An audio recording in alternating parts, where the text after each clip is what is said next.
Thanks again to all the sponsors. Thanks to all of you for coming out.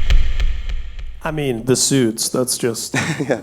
awesome. Oh, the suits. Yeah. Did not know that. I like to sparkle. See, I was thinking like Nation of Ulysses and the Hives and Right. You know. Well, actually, you know what? I have to give credit where it's due. We were listening to Louis XIV, and we were looking at their suits. We're like, you guys look amazing.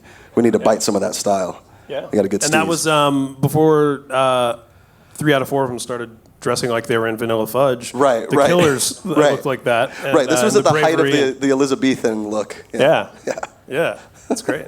I mean, to me, that harkens back to some of my favorite stuff from many, many years ago, like Adam and the Ants. Yeah, He did exactly. the whole Victorian Elizabethan. I've Go always look loved- up Adam and the Ants. Yeah. Get off my lawn.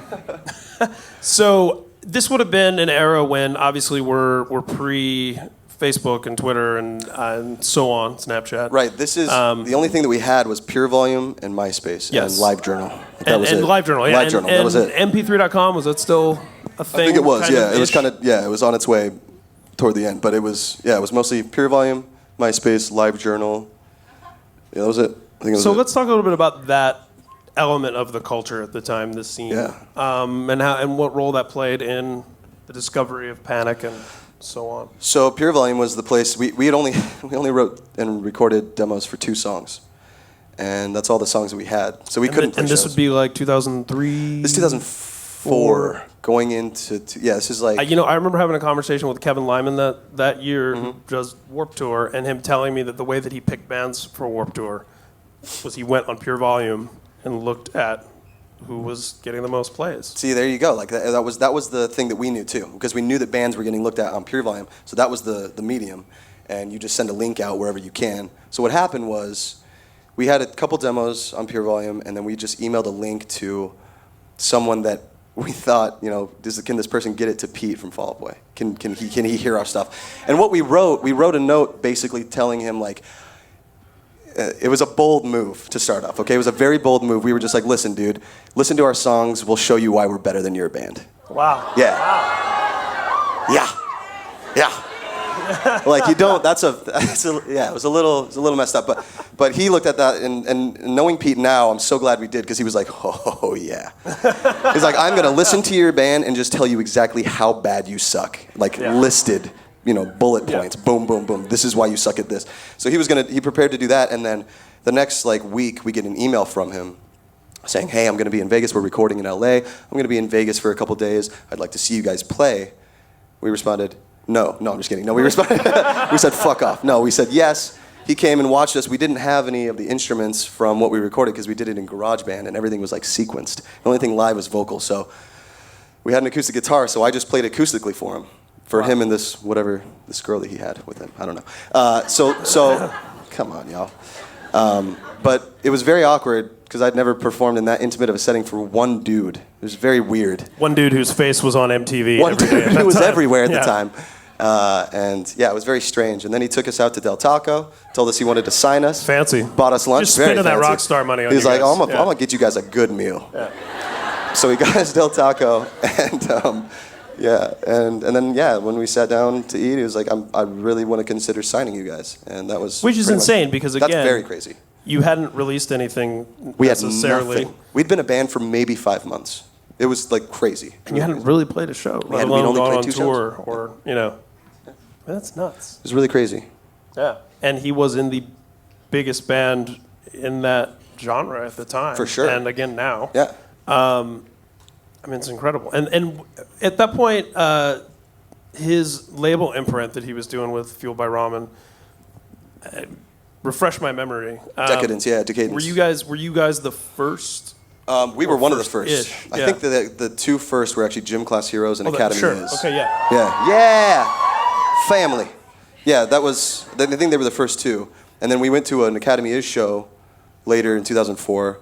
Met all those guys. We're like, hey, we might be label mates. Yeah. And they were like, who the fuck are you? It's like, we love your band. And there was also still a time, and I think we've lost this a little bit, but that was still in an era where being label mates was like a thing, Yeah. where there was a culture that was curated by different labels, and you sort of knew Yeah. what to expect. It felt like a certain summer quality. camp where everybody knew each other. It was Yeah. like, oh, old buddies. Like this, it felt like family. It was really weird. We just stepped into this. like the Wu-Tang Clan, tight but circle- exactly.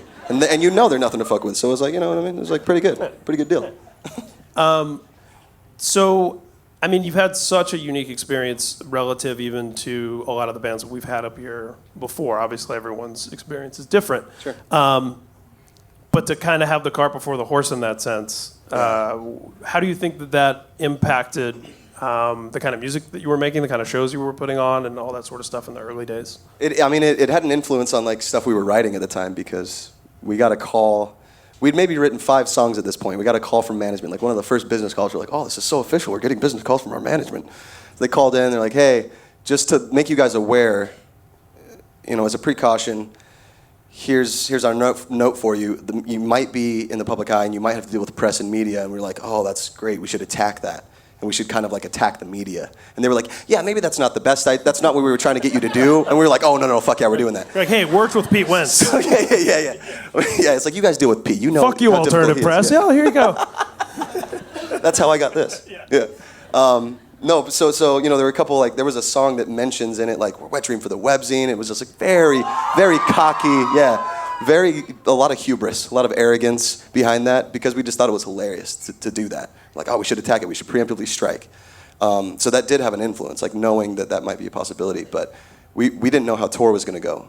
And, man, we were real bad the first couple of years. I look back at some I wouldn't live- say first couple of years. I mean, so first probably- 8 years. What are you trying to say? No. What are you saying? I'm saying dial Better it half back. of a It was decade, probably yeah. more like first couple of weeks. No, right? it was brutal. I mean, I say that because every artist is his worst critic, and you're on stage, you beat yourself up over like one little thing that no one else noticed. But it's like you just do that. So, yeah, I mean, it seemed crazy. It just seemed really crazy. But everybody like behind us, backing us, supporting us, was telling us, you guys need to tour because you guys have no experience doing that. When we first went into the studio with Matt Squire to make Fever, we sat down to record guitar, and he's like, all right, tune up. We're like, okay, cool. And we start tuning. And after like 5 minutes of tuning, he's like, have you guys played any live shows? And we were like, yeah, we played a few. He's like, how many? Like 2? He's like, oh, fuck. We played once for Pete Wentz and some chick. Dude. My acoustic. He was like, oh, shit, we're fucked. Like, you guys don't even know how to tune a guitar in like 30 seconds. What the hell is wrong with you? So we were so green to everything. And, I mean, luckily it got made, but that was the coolest experience. Looking back now, we were so stressed out and like slept like a couple hours a night, maybe, if we were lucky. It was just very stressful and so much fun. And I think there's a certain magic to that. I mean, obviously we're here at the Musicians Institute, and studying your craft and your instrument is its own art in and of itself. Yeah. But there is also something special about just that sort of raw, innate passion Right. that drives you to start banging on an instrument. Right. The first album from the band Sepultura, the guitars are out of tune. Yeah. And it was because, and I've had this conversation with Max Cavalera before, it's because he didn't know that was even something you were supposed to do, let alone how to do it. Right. And yet, you listen to that record, and it's classic. That's some of my favorite rock albums, too. It was like so primitive, they just didn't really look into that. Like some of my favorite reggae albums, classic rock albums, they're all so out of tune, but it gives it this feel and this sound. It actually makes the chords sound bigger because they're rubbing so bad together. Like that dissonance is insane. But I love that. And this brings us right into something I was very excited to talk to you about. Yeah. Which are vocals, and sort of the Thank you. the evolution of, we've kind of arrived at this place. A lot of the bands that you were sort of name checking earlier, bands like Lifetime or Saves the Day or Fall Out Boy for that matter, the vocals weren't perfect. Right. They were just awesome. Yeah. Right. And then we've somehow arrived in this place now where there's such an emphasis on perfection. Right. That we have a lot of people out there who can't really sing. Right. Who Becomes can easier. fake it really well. Yeah. And I mean, for my money, I'll take. It doesn't have to be pitch perfect all the time, right? No. It doesn't have to be. No, I would rather Perfectly take. tuned. I want to take the human error and the imperfections over pitch perfect auto tune any day. Like that's what I love about a band like Spoon. Spoon does that. They just don't. It's like to not give a shit about that is awesome because then it fuels you to get better as a singer.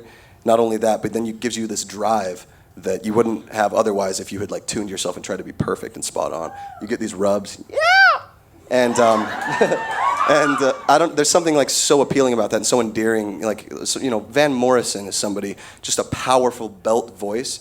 But you know how he records in the studio? He drinks downs like half a bottle of whiskey, sits on a couch like this. He's like, on a caravan, and that's like how he records, and that's the coolest thing. Like everybody has their own thing, but that makes him unique, and that's when everybody sounds like a robot through Melodyne, it's like we all sound the same. And it's particularly interesting, obviously, to talk about with you because you are such a fucking phenomenal singer. That's awesome. I waited. Thanks, I was hoping he'd choke. It's good. Get a good spit take out of that. Oh, that's sweet, man. Thank you. No, I mean that it almost. I mean, it has to be. It's hard to imagine you getting frustrated because you're like the nicest dude in the world. Fuck you, man. Mission accomplished. I can't even stay serious saying that. That's mean. But I mean, to hear so many singers who are basically cheating, and leapfrogging, it's got to be frustrating, right? I mean, because we all saw you at the Alternative Press Music Awards. Yeah! Slay Bohemian Rhapsody. Oh, thanks, man. One of the hardest, most complicated songs vocally from a band that, would do like 30 tracks of vocals before Pro Tools. I mean, how do you do, Freddie Mercury is just one of the all-time best singers and frontmen of all time. Yes. Just to, every time, actually the first year that we were doing that song live, half the interviews were just like, what gives you the right to cover Queen? And I'm just like, I mean, I don't know. It's like, Freddie's gone and they got Adam Lambert. I don't know, fuck you. You know what I mean? So let me just say on your behalf, because it would sound horrible if you said it, what gives you the right is that you can do it. Oh, that's right? that's very sweet. I mean, that's just a song that I'm so in love with that song, and that was, I've done a bunch of, commissioned my dudes to learn Kansas and Boston and Led Zeppelin, and we do these during sound check just to pass the time because we play the same songs in sound check. And so in order to check certain instruments, we'll just mess around a little bit, and we just started doing it out of fun. And that's really where it came from. It wasn't like I'm gonna just showcase all this stuff. It was like we want to play this song. It's so much fun.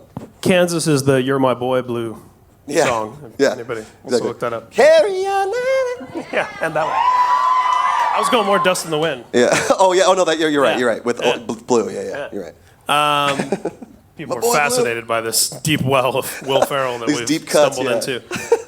So you were talking about the different techniques and the ways of recording vocals. Yeah. Are you familiar with a late singer? His name was Frank Sinatra.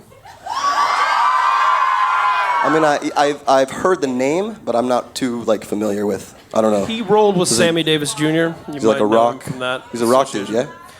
Nancy Sinatra. He's related. Oh, I know Nancy Sinatra. Her. Yeah, these boots are made for walking. That'd be great. So yeah, he would apparently do 30, 40 takes, right, of one song in the studio with an orchestra, like a real one, not like real push a button on your laptop. Yeah. No synths. Yeah. And friends, he brought friends and would bring set up family chairs. and friends. Yeah. And when I actually went to Capitol Records and I heard them tell a story about how he would, if friends and family couldn't come because he'd be staying late into the hour, late hours of the night, 2 a.m., 3 a.m., he would buy all of the women that were working at the studio at the time, he'd buy them ice cream so that they would sit in and watch him record vocals. What a badass. That is the coolest shit. I need an audience. I gotta fucking sing to some people. It's just that's crazy. I do that when I'm writing cover stories. Right, you're like, hey, can you watch me write this? I just buy ice cream for people and watch me transcribe this person talking. It's fascinating. By the way, I have to mention, my buddy Zach, I call him Shadow. Yeah. I call him the Shadow. He's my shadow. And I heard you walking, over there. I didn't know you brought me another drink. Thank you. Jesus Christ. This man, beautiful man. Suge White. I love this shit. Let's get that started. He's got it began here. In the build. And Sinatra had his Jack Daniels sitting next to him, and that's right. Chain smoking till the end. Chain smoking. I mean, all these counterintuitive things as a singer, right? Right. Not protecting his instrument, but yeah. And for every Frank Sinatra, there's 100 other examples of this guy partied way too hard in his prime, and now he sounds terrible. And now he sounds like this. Yeah. That's more often than not. What do you do to take care of your voice? When I'm home, all bets are off. I'm just give me all the citric acid and alcohol. Woo! And then when I'm on tour, like a couple weeks before tour, I start to clean up my diet and then start like to run a little more, do cardio. Just, you know what really helped me lately is I run and sing while I'm running. So I'll run for like 45 minutes to an hour and I'll sing the whole Is this time. treadmill or outside? This is treadmill. This is treadmill. So your neighbors aren't seeing you run up and down It's the my street pink. singing. It's my pink and purple treadmill, and it's incredible. It's My Little Ponies treadmill, and yeah, and it makes the noise of a horse while you're running.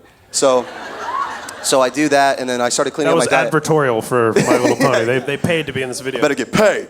Yeah. So I do that, and a couple years ago actually was the first time I really had to clean up because there were a couple shows where my voice was gone and I didn't know what was happening, and that worried me. Like not knowing like how to sing, going to a vocal coach only for a couple months just to learn how do I not blow my voice out on tour, and then getting really lax with that over the years, and then it caught up with me. So I went to a vocal doctor, and he was like, "You have really bad acid reflux, and it happens when you're sleeping. Your vocal cords are like bright white." I'm like, "Oh, so that's good, right?" He's like, "No, it's terrible. They should be pink. Like, what the fuck is wrong with you?" They're pristine. He's like, "How much do you drink during the day?" And I was just like, "I mean, like, you wake up, you have a beer, you go to bed with a glass of wine. Like, you don't do that. You don't eat chips in the bed as you're falling asleep and like wake up with excess chips all over you." Most of us put milk on our Lucky Charms. Yeah. Not beer. So. I just pour beer in my cereal. Yeah. No, so I was really just had the worst diet, and so he got me. He's like, "Oh, well, now you're gonna have to take this for the rest of your life because your body's like 80 years old." I'm like, "Oh, cool, that's great." So once I got that news, I was like, "Okay, I'm gonna start taking care of myself." So on tour, it's just clean. Like I just eat so clean. Like turkey's supposed to relax. And for the acid reflux stuff, so you're avoiding probably dairy and citric stuff. Dairy, not so much. Like I can do minimal dairy because that just Yeah. causes phlegm, and I get that out easily. I can sing over that. But the acid reflux like rubs the vocal cords, and then I have no way of like making a note. It's very terrifying. So I have to stay away from I can't have like tomatoes. I can't have fruit juice. I can't have coffee. I can't have anything fun. Basically anything fun. Hashtag Fuck no. first world problems. Yes, first word. Right now. Guys, I can't eat sandwiches, and I can't. This is what it takes to have the #1 album in America. I can't have a no smoothie. Tomatoes. And I can't get my favorite energy boost. Yeah. Like it's a very small problem to have. Like I'll take that any day if it'll keep my voice, Speaking of smoothies and of singing, there's some lore Shit, I kind of walked into that one. about the smoothie place. Yeah. We planned this ahead of time. Yeah. This part's totally scripted. That'd be great. Line. You worked Yeah. at a smoothie place and you sang did. for the people. I did. That's like some Renaissance era. It was very Like interesting. just waiting for a patron to come by. Yeah. Pete went, Please ask me to sing. Please ask Yeah. me to sing. Please be a label rep. Oh my God. Yeah, it was. you're singing for tips, right? I did it out of You're like like the OG Cold Stone. Exactly. Yeah, exactly. I didn't have to. I wanted to sing. No, but what happened was, I had this smoothie job when I joined the band because I was like, well, I gotta pay for my car, I gotta pay for insurance, I gotta pay for this, I gotta rent this space. I'm also like kind of living around in my friends' houses. Maybe I can like find a motel room. So I was like trying to figure out what I was doing, and I needed money for that. So I got this, amazing smoothie job at minimum wage. So the way it first Early happened. 2000s minimum wage. Yeah, this was like $6. It was like $6 an hour. Yeah. So it's like half of what it is now, right? It's like $10. I don't know. It doesn't matter, guys. It's money. So what happened was the first time this regular that would come in, and I recognized her, I'm like, oh hey, how you doing? She's like, oh, I'm good. And then she had heard me singing just on my own while I was making her smoothie, and it's just like, zzz, like fucking, shaking the ice and all that shit. I'm just like, ah! I'm like matching a note. I was like matching a note with it, harmonizing with it, and like going into like different shit. So she was like, oh, you can sing. And I was like, kinda. So she's like, do you know Journey? I'm like, fuck yes, I know Journey. And she's like, can you sing a song? And I was like, totally. I'm just like, don't stop a smoothie. And I'm like changing lyrics for him. I'm like, she got the strawberry. So I'm like doing all this stuff. I'm like making it custom to them, custom to order songs. You know what I mean? It's like, what smoothie did you get? You got the kiwi quencher? Kiwi is the fucking best. So it was like doing it for the customers, and then they would like tip the jar, and I was like, oh, thank you very much. So then luckily my management was very nice and let me do this continuously for like a year and a half that I had that job. That was crazy. Your manager was Steve Perry. Yeah. He's like, okay, yeah. They could have just been like, shut the fuck up. But no, they were very cool about it. I gotta know, and this just gonna ham it up right now. You're so wonderful. What else did you sing at the smoothie place? I sang a lot of stuff. I sang, it was actually a lot of like arena rock. I don't know why. So I lived like 45 minutes from the place I went to school. So I'd drive, 5 a.m. just to get to seminary for church, sit in there for an hour, bored out of my mind, and then go to school for however fucking long. Then I go to work, and it was in this pretty posh neighborhood. Like everybody was pretty well off, so all these, it was like trophy wives and like super rich, like, yeah, you know what I'm saying. So it was like all these random, just like rich people, and they, for some reason, just love their arena rock. I don't know what it was. So it was a lot of that stuff. It was like Poison. It was like Scorpions. So it was like, here I go again, making smoothies. It was like just random, you know what I mean? Random stuff. Arena rock. That was Whitesnake, by the way.